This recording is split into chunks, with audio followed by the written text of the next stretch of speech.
Hey, everybody. Welcome back. We are Bad Moms in Business, the podcast.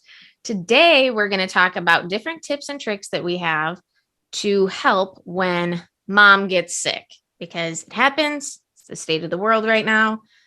Things are a little bit crazy, and we have some personal experiences dabbled in here to help us out. Yes, we do. Yes, we do. Some a little bit fresher than others. You're not a kidding. Well, I mean, I'll just jump right in and say, let's hear it. December was a terrible month in the Sharp household for me. I landed myself in the hospital with the COVID, and it was miserable. And it's amazing what goes through your mind when you're not well, very, very not well. And it got us all thinking that a really great podcast topic would be this. What do moms do when they're down and out and sick? And maybe some of the ways that they can stock up on a few things, or some tricks that will help alleviate the stress of not being able to maybe get off of the couch or the bathroom floor. Right. And it's not fun. I mean, it's the inevitable. Moms get sick. We're superheroes, but that doesn't mean that super bugs don't get us. So, Bridgette, I know you also had COVID, but it was about when was that? I know you just said it. I can't even remember. So almost a year ago. Almost a year That's ago. Crazy. We are in January. So you were knee deep into COVID when the quarantining looked different than what it's looking like now. It was the full 14-day window after symptoms and all of those things. So I feel like your tips might be a little bit coming from a different direction than what mine are. So what are some tips that you would share with our listeners from that perspective of when you're quarantined so your family stays healthy? Yeah, so I did things way differently than anybody is doing them now, because it was new then and nobody really knew what to do. I mean, I felt like I had the plague. I didn't want to touch anything. I didn't want to look at anyone. It was so strange. And now I think if God forbid I were to get it again, I would feel differently about it, because we are a year out, or almost 2 years. Yeah, 2 years almost. Gosh. Yeah. So I guess I had it a year into it being a thing, really. But anyway, I am incredibly lucky that Chris had to stay home that whole time. There were no vaccines yet. So he was quarantined right along with us, and Chris did everything. Chris cooked every meal. Chris folded and hung and washed every piece of clothing that we had. Chris kept the house clean. He kept the kids entertained. I mean, he did everything. Because I was up in a bedroom by myself for 16 days, maybe 17 days, locked away, thinking I was saving my family. Spoiler alert, they all got COVID, except Jace. But that's so bizarre, but I guess that's a conversation for another time. Yeah. So I'm very grateful that I had Chris home, and he was able to legitimately do every single thing. That being said, I do think if we were to do that again, I wouldn't be quarantining the same way. Vaccines are different now. My kids are vaccinated. And so we would just continue life as normal inside of our house, of course, but things were just different then. So it's hard for me to say that I would do any of those things the same way as I did then. But you, Amanda, because you just had it, and so things are a little less strict, but you were much sicker than I was. So I'd like to hear what you found to be helpful. And, I'm coming on this angle with, I'm married. I have a husband. We know this, but he's not always home or whatever, or as helpful as Chris. Marcus doesn't listen to this, so he won't get offended by me saying that. But also, I'm coming from that background of being a military wife that he was gone during some of my sicknesses and Owen's sicknesses. So I just feel like not everyone has that partner that you had. So I think some of the tips that I'm going to talk about is for that person who maybe is just that single mother who doesn't have that extra hand, or they work long hours, because quarantining looks different now, like you said, Bridgette. Yeah. So it's not every spouse is staying home if a spouse has COVID now. So it just looks so different. Mine would have looked like mine would have either been my kids have to go live somewhere else for 2 weeks, or I have to take care of them and we're all going to get COVID because I can't quarantine. That's what it would have looked like. And that's kind of where I'm coming from, that last scenario is what you're saying. So basically what I'm suggesting is, and this is just to get you by until help can arrive, because everybody has some sort of help. You're going to have to swallow your pride and ask for it in many cases. And it's very humbling. So humbling. But my opinion is that you need to have a minimum 48-hour emergency tote. Whatever you use in 48 hours better be in that tote.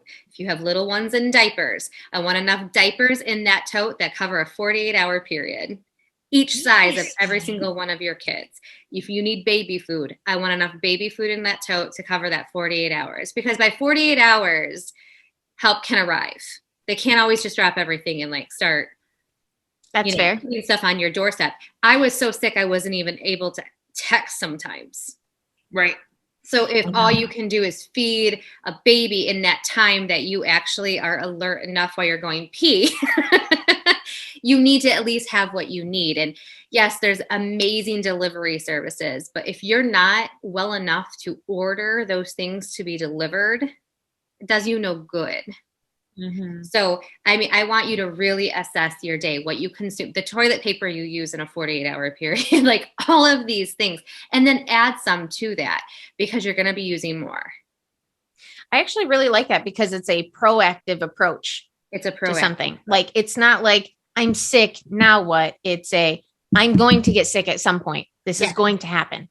And let's prepare for it early. I think we've seen an incredible surge.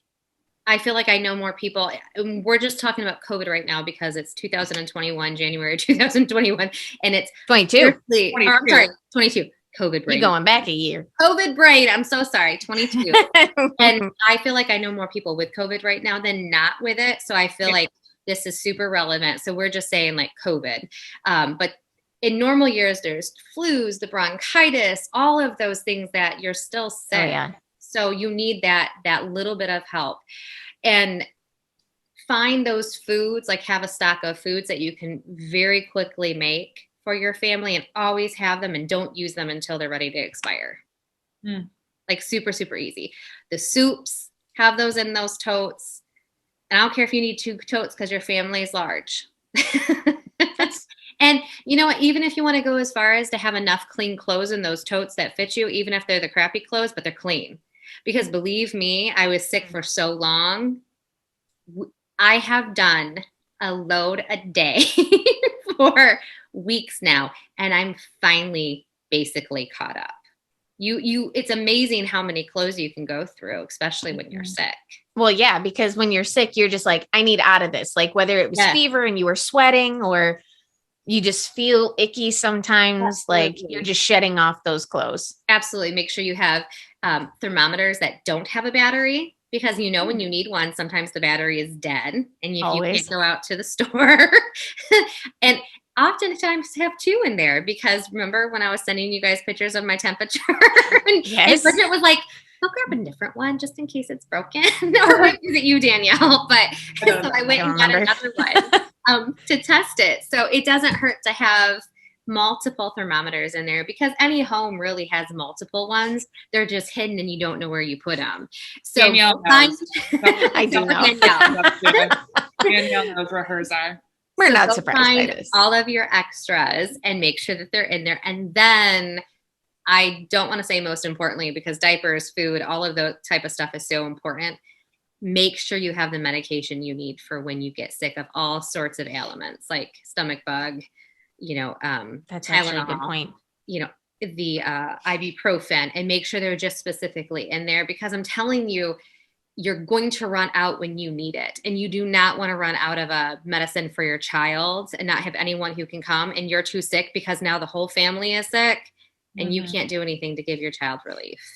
That's a good point. I feel like that's probably the one area that we slack on quite a bit, is because we don't necessarily just keep medicine around a whole lot. So like if it expires, it goes. Like I clean, I organize, that's what I do. So I'm constantly going through that stuff, but I don't actually ever replenish it unless we need it.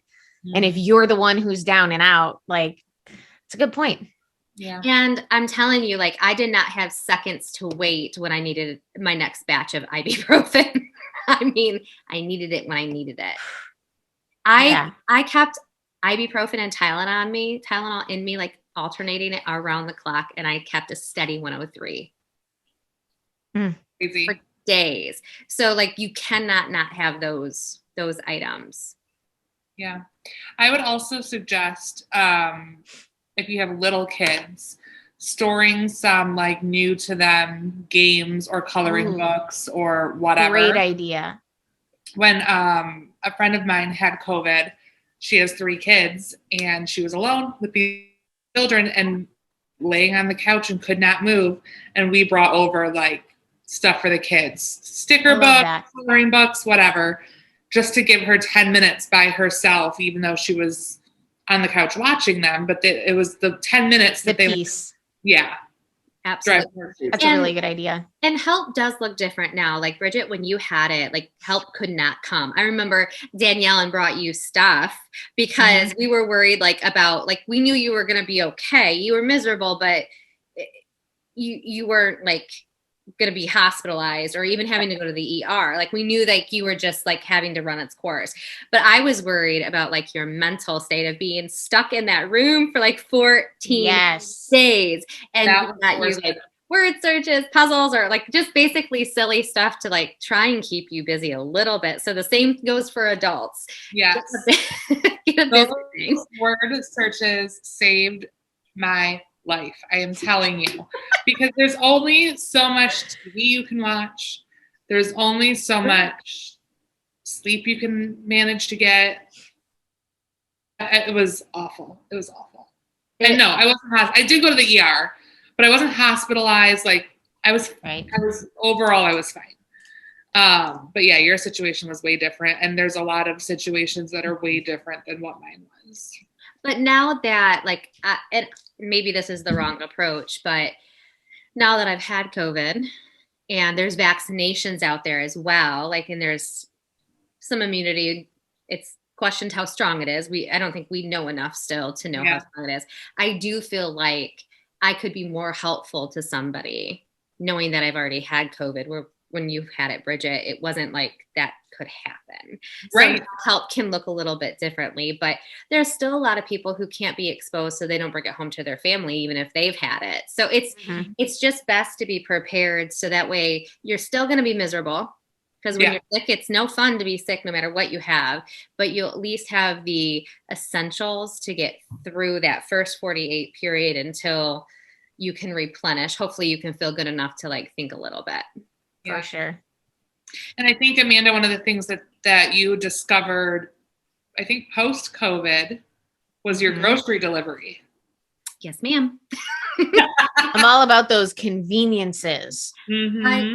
And as we discussed, I have been bragging up this grocery delivery to Danielle and Bridgette for like the last 2 weeks. It's so good. I can't help it. Amanda has finally reached the new frontier of like grocery delivery services. Like what? To be fair, I didn't think it was. You guys heard of this thing where they bring groceries to your porch. And part of it is we're very rural, so I just didn't realize that it was offered in my area. To be honest, but I never like actually like searched it out. And so once I like found out that they actually do deliver, I was shocked, and I was like, oh my gosh, I have to try it. And as you guys discussed, like it's pricey. Once you do the delivery fee and the tip, I mean, it adds up at probably a minimum of $20 I would say so. For a decent order, more if you're extra tipping because they did a really good job. But that is a lifesaver. And if you just need those emergency things, because you can literally have them leave it on your porch. They don't even have to like come in, which is super, super nice. Mm-hmm.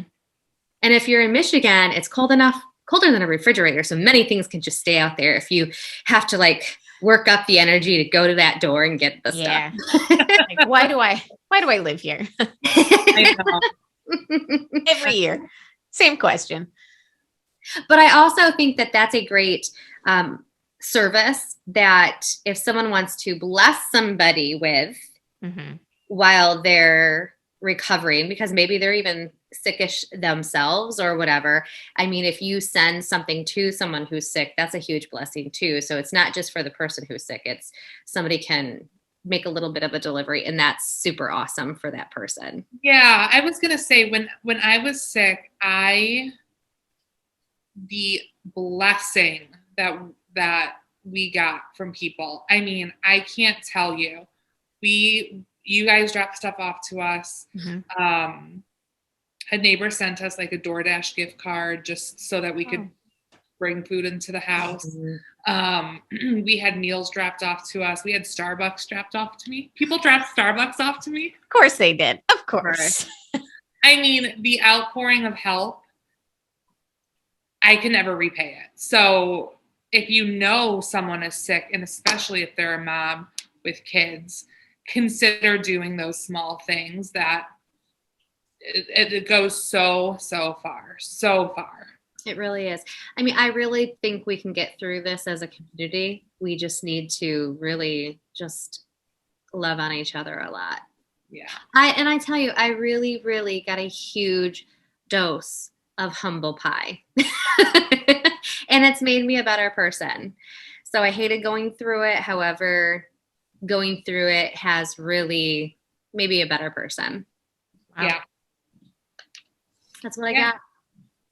Well, we're so glad that you're okay. I tried to get Amanda to record while she was sick, since they made me record while I was sick, but we're the worst. She was like more sick than me, so we couldn't do it. Like, just kidding. There hasn't been a time that we've talked about COVID or getting sick that every time it's mentioned, I just feel like this twinge of guilt, and I'm just like, oh my god. Sorry, Bridgette. Worst about that one time we made friend ever. Yeah, and I believe it was 2 episodes. I think it was 2. Yep, it was. And those were when we were doing, like hour-long episodes. It's all fun and games until someone has to record. No, I'm totally kidding. I was fine. I survived it. But we're so glad that you are like healthy. Yes. And feeling better and back up on your feet. Oh, me too. We were very, very worried. I mean, like you said, there were days that like it was hard for you to text and stuff. And there were a couple of days where we didn't hear from you and stuff. And me and Bridgette are like, okay, what's going on? How much should we panic here? Like, who are we going to get in contact with? I'm just going to drive over to her house. No. And I kept saying, should we send like a DoorDash gift card? Will DoorDash even go to their house? What do we do?